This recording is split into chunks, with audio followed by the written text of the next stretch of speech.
Shabbat Shalom and hello.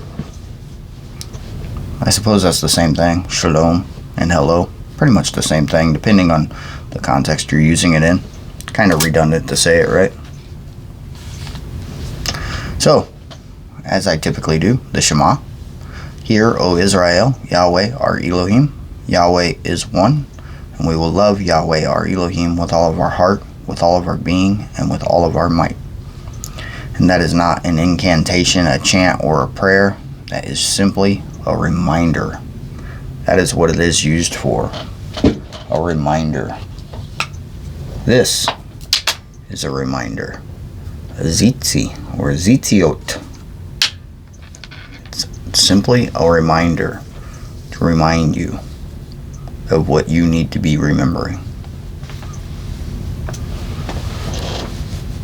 So most people that watch my channel are preppers of some sort or another. And we talk a lot about prepping and survival. We study a lot of prepping and survival. How to be prepared for just about anything and how to survive just about anything. Knowing that none of us will. Survive, that is. We all have to go sometime. Not enough people prepare for that. Not enough people understand that or come to that realization until later in their life that this is a temporary place. It's not meant to be permanent. We are here for a reason, but for a very short time. In the grand scheme of things, a very short time.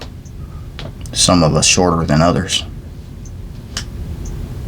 Most people don't prepare for that. And that's what this is. This is your walkthrough, your guidebook. This is your instruction manual on how to prepare for that. I heard it said that our time here on this earth is like spiritual boot camp. And it really resonated with me. Spiritual boot camp. And we better get it right because we only got one shot at it.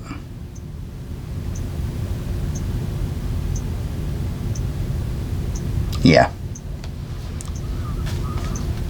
It just really sunk in there for me personally.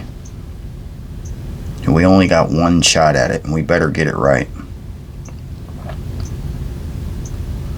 That being said, read your book.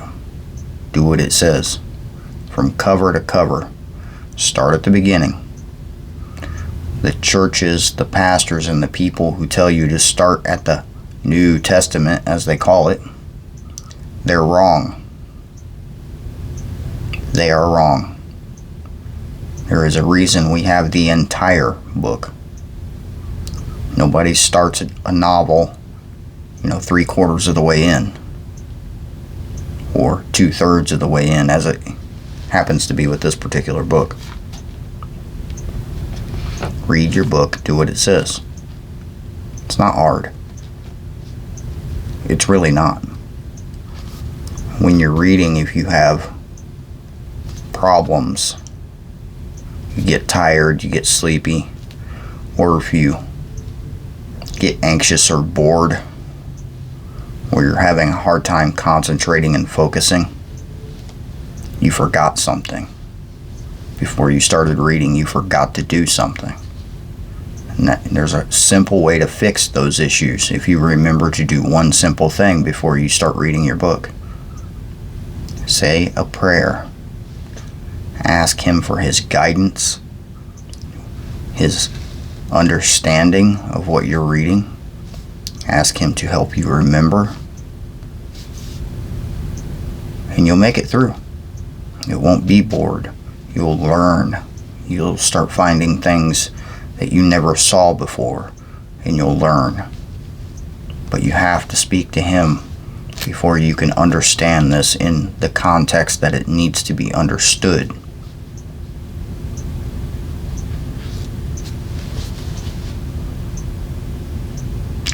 Okay. We left off right at chapter 4. We were just reading chapter 3 of Exodus. Shemot, or Shemoth, or however you say it. Exodus in Hebrew.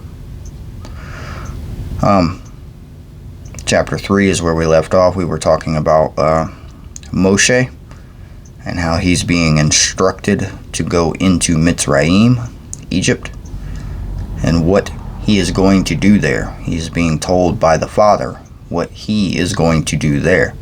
He's giving him, a heads up. I want you to go here, and you're going to do this, and this is what's going to happen. He's giving him some inside information. Be good to have, right? Some inside information in certain aspects of our lives. I could find that useful. Yeah. And I don't mean lottery numbers or anything like that.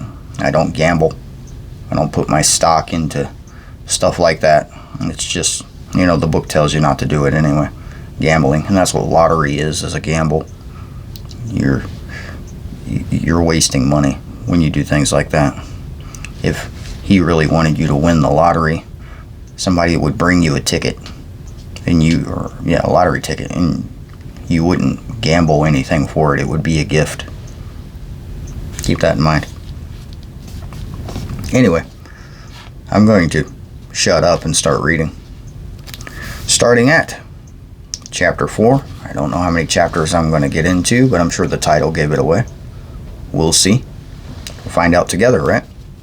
Well, title gave it away, so you know before I do, technically. At this point, anyway. Anyway, chapter 4. And Moshe answered and said, now remember what we talked about last. He said, but every woman shall ask from her neighbor and from her who sojourns in her house objects of silver, objects of gold, garments, and you shall put them on your sons, on your daughters, and shall plunder the Mitzrayites. And that was the end of chapter 3. And Moshe answered and said, and if they do not believe me, nor listen to my voice, and say, Yahweh has not appeared to you. And Yahweh said to him, what is that, new page, in your hand? And he said, a rod. Moshe said, a rod. And he said, capital H, Yahweh, throw it on the ground. So he threw it on the ground, and it became a serpent. And Moshe fled from it. Yeah, that'd be kind of scary, wouldn't it? Would you flee from the serpent? Because I would probably aim a firearm at it. Just the first thought in my head. But yeah. Anyway, verse 4. And Yahweh said to Moshe, reach out your hand and seize it by the tail. So he reached out his hand and took a hold of it, and it became a rod in his hand. So that they believed that Yahweh, Elohim of their fathers, and Elohim of Abraham, and the Elohim of Isaac, and the Elohim of Jacob has appeared to you. And Yahweh said to him again, now put your hand in your bosom. And he put his hand in his bosom, and when he took it out, see, his hand was leprous like snow. And he said, capital H, Yahweh, the Father, put your hand in your bosom again. So he put his hand in his bosom again, drew it out of his bosom, and see, it was restored like his other flesh. And it shall be, if they do not believe you, nor listen to the voice of the first sign, they shall believe the voice of the latter sign. And it shall be, if they do not believe even those two signs, or listen to your voice, that you shall take water from the river and pour it on the dry land, and the water which you take from the river shall become blood on the dry land.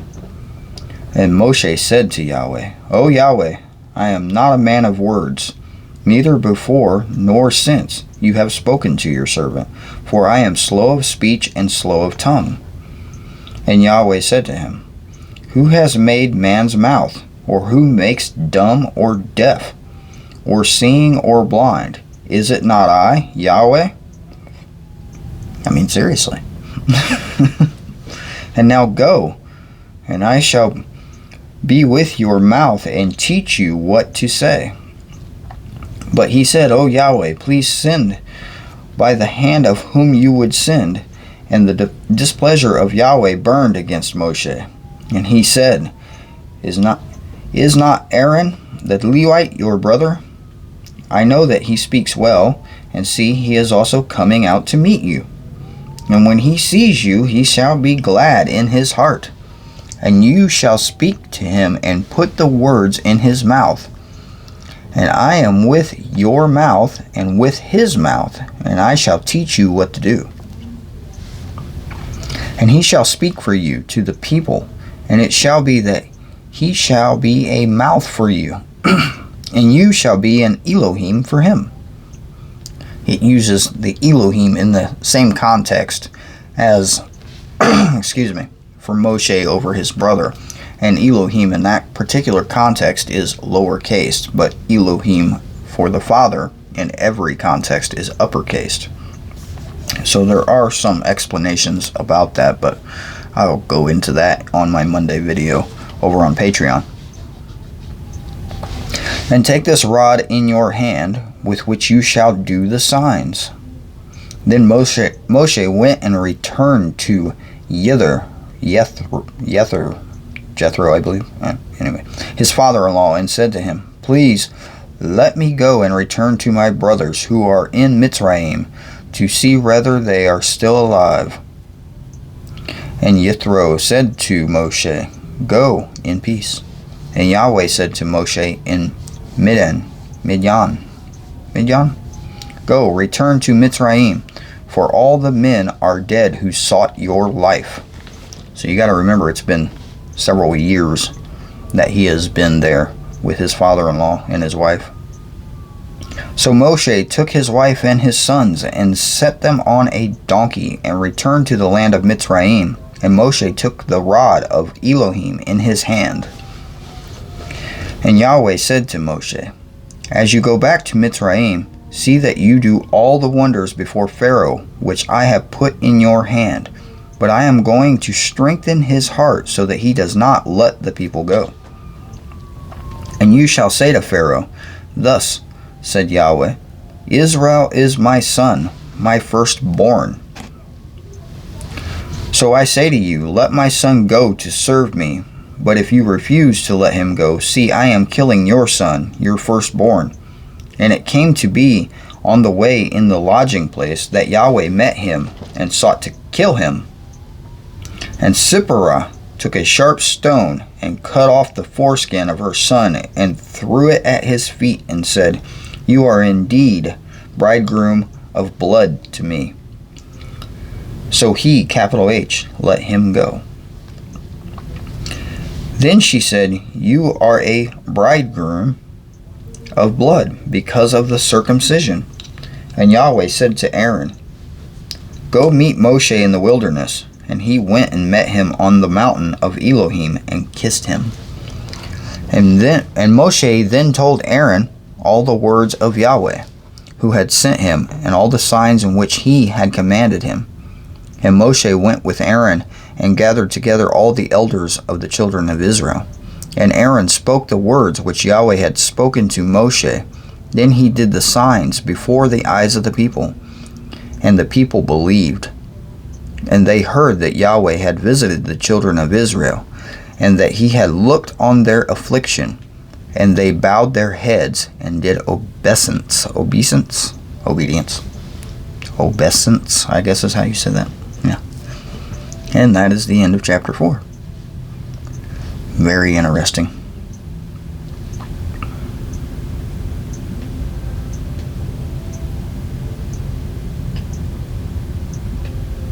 Yeah, I was just rereading something. Sorry. Anyway, moving on. Chapter 5. Yeah, it's late. I need more coffee, but I don't have it. And I'm not making more coffee at this particular hour, and I'm not going to tell you what time it is, but yeah, it's late. Chapter 5.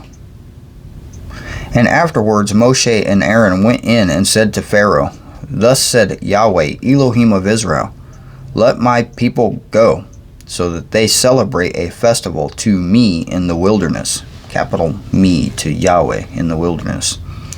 And Pharaoh said, who is Yahweh, that I should obey his voice and let Israel go? I do not know Yahweh, nor am I going to let Israel go. And they said, the Elohim of the Hebrews has met with us. Please let us go 3 days' journey into the wilderness and slaughter to Yahweh our Elohim, lest he fall upon us with pestilence or with the sword. With the sword. I wonder what the father's sword looks like. Random thoughts. Verse 4. But the sovereign of Mitzrayim, the Pharaoh, said to them, Moshe and Aaron, why do you take the people from their work? Get back to your burdens. He's trying to send Moshe and Aaron back to their burdens. And Pharaoh said, see, the people of the land are many now, and you make them cease from their burdens. And the same day Pharaoh commanded the slave drivers of the people and their foremen, saying, you are no longer to give the people straw to make bricks as before. Let them go and gather straw for themselves, and lay on them the required amount of bricks which they had made before. Do not diminish it, for they are idle. And that is why they cry out, saying, let us go and slaughter to our Elohim. Let more work be laid on the men, so that they labor in it, and not pay attention to the words of falsehood. That Pharaoh, man, it's good not to be him, right? And the slave drivers of the people and their foremen went out and spoke to the people, saying, thus said Pharaoh, I do not give you straw. Go take straw for yourself wherever you find it, for your work shall not be diminished. And the people were scattered in all the land of Mitzrayim to gather stubble for straw. And the slave drivers were hurrying them on, saying, fulfill your actions, your daily matters, as when there was straw. Also the foremen of the children of Israel, whom Pharaoh's slave drivers had set over them, were struck and were asked, why have you not fulfilled your law in making bricks both yesterday and today as before? And the foreman of the children of Israel came and cried out to Pharaoh, saying, why do you treat your servants this way? See, the foremen were also just higher up Hebrews, if I'm not mistaken. There is no straw given to your servants, and they say to us, make bricks, and see, your servants are struck, but your own people are at fault. But he said, you are idle, you are idle. He said it twice. That is why you say, let us go slaughter to Yahweh. So now go work, and straw is not given to you, but deliver the amount of bricks. And the foreman of the children of Israel saw that they were in trouble after it was said, you are not to diminish your daily amount of bricks. And when they came out from Pharaoh, they met Moshe and Aaron, who stood there to meet them. And they said to them, let Yahweh look on you and judge, because you have made us loathsome in the eyes of Pharaoh and in the eyes of his servants, to give a sword in their hand to kill us. And Moshe returned to Yahweh and said, Yahweh, why have you done evil to these people? Why did you send me? For ever I came to Pharaoh to speak in your name, and he has done evil to this people, and you have not delivered your people at all. Well, he's just a man. Yeah, dude can just yeah.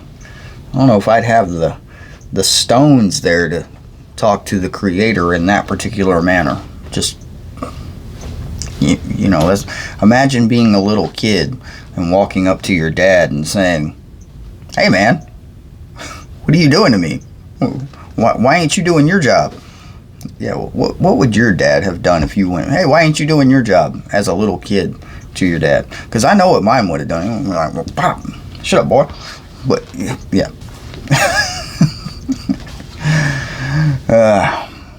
Anyway, let's move on. Chapter 6. Why not? This is fun. I'm having fun, at least. And Yahweh said to Moshe, "Now see what I do to Pharaoh, For with a strong hand he is going to let them go, and with a strong hand he is going to drive them out of his land. And Elohim spoke to Moshe and said to him, I am Yahweh, and I appeared to Abraham, to Isaac, and to Jacob, as El Shaddai, and my name, Yahweh, was I not known to them? And I also established my covenant with them, to give them the land of Canaan, and the land of their sojourning, in which they have sojourned.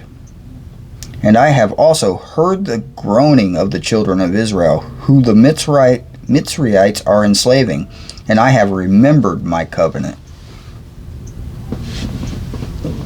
Say therefore to the children of Israel, I am Yahweh, and I shall bring you out from under the burdens of the Mitzrites, and shall deliver you from their enslaving, and shall redeem you with an outreached arm and with great judgments, and shall make you as my people, and I shall be your Elohim, and you shall know that I am Yahweh your Elohim, who is bringing you out from under the burdens of the Mitzrites.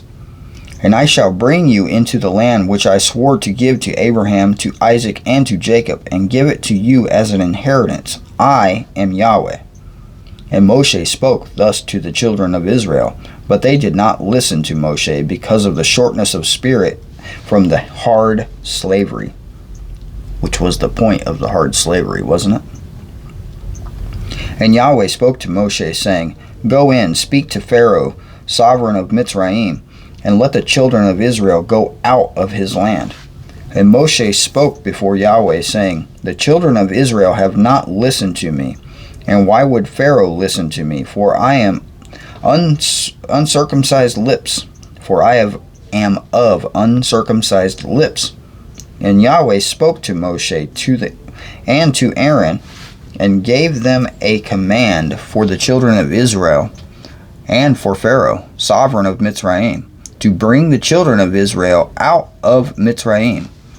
These are the heads of their fathers' houses, the sons of Reuben, the firstborn of Israel, Hanok, Palu, Hezron, and Carmi. And these are the clans of Reuben, and the sons of Shimeon, Yemuel, and Yamin, and Oad, and Yakin. Yakin. He's Yakin. And Hosar, and Shaul, and the son of the Canaanite woman. And these are the clans of Shimon.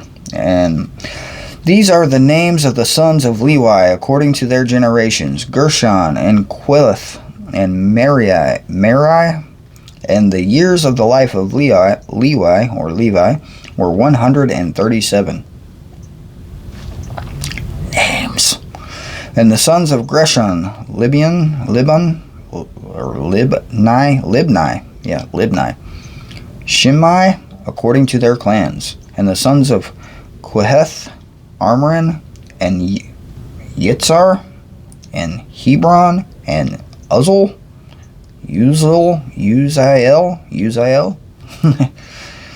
And the years of the life of Quehath, that's how it was, Quehath, were 133. And the sons of Merari, Mahali, and Mushai. These are the clans of Levi, according to their generations. And Amram took for himself Jochebed, his father's sister, as a wife, and she bore him Aaron and Moshe. And the years of the life of Amram were 137. And the sons of Issachar, Korah, and Nepeg, and Zikri, and the sons of Uzziel, Mishael, and Elsaphan, and Sithri. Aaron took to himself Elsheba, daughter of Amminadab, sister of Nashron, his wife, and she bore him Nadab,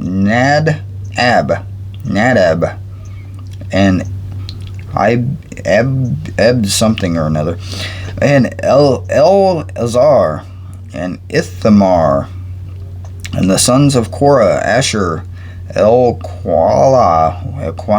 whatever, and Abla something or another. These names are killing me. They really are. And these are the clans of Korites. And Eleazar, Aaron's son, took for himself one of the daughters of Putiel as wife, and she bore him Phinehas. No, that's not what it really says. Phinehas. Phinehas. There's an H there. I meant to say the H. This is not going well. These are the heads of the fathers of the Levites, according to their clans. This is Aaron and Moshe, to whom Yahweh said, Bring out the children of Israel from the land of Mitzrayim, according to their divisions. And they were the ones who spoke to Pharaoh, sovereign of Mitzrayim, to bring out the children of Israel from Mitzrayim. This is Moshe and Aaron. And it came to be on the day when Yahweh spoke to Moshe in the land of Mitzrayim, that Yahweh spoke to Moshe, saying, I am Yahweh. Speak to Pharaoh, sovereign of Mitzrayim, all that I say to you. And Moshe said before Yahweh, See, I am of uncircumcised lips. Why would Pharaoh listen to me? Okay, I'm going to stop there because I butchered that greatly. And yeah, I'm not saying it again. That was fun, wasn't it? Did you have fun? Because, yeah, that was entertaining, at least for me. I entertained myself with that one. Well, I should say he has entertained me with that one, because that was all him, because he thinks he's funny, which he is, and sometimes he thinks I'm funny as well. And sometimes I guess I am. Periodically. I really like these. I should have carabiners in a day or so that I'm going to hook these to my tactical pants.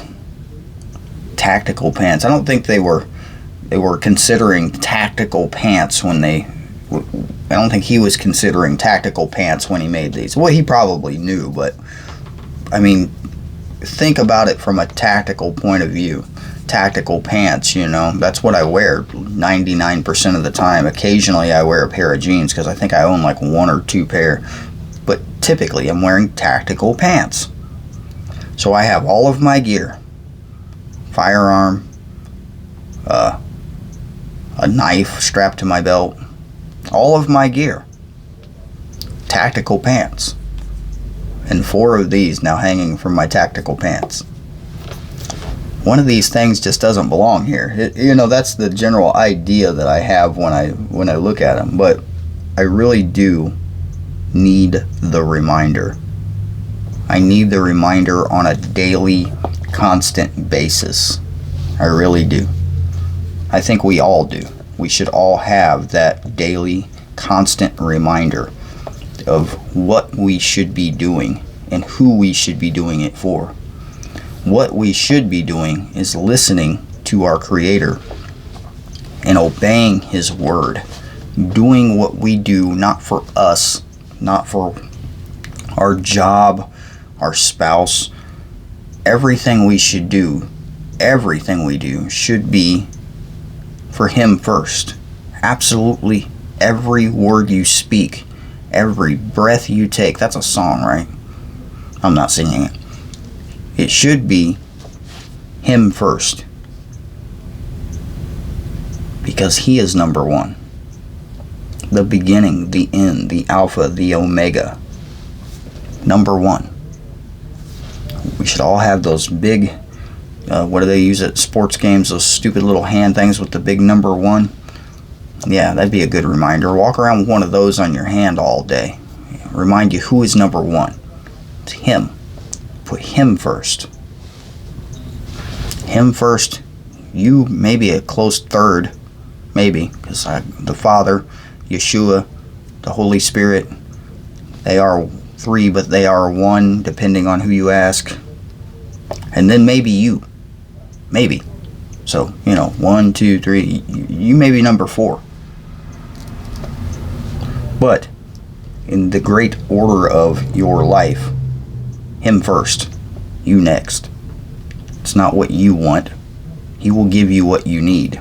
Remember, we're here temporarily. This is a temporary existence. This is boot camp to prove ourselves, a proving ground, to let him know that we are worth it, that we are worthy to move on to the next thing.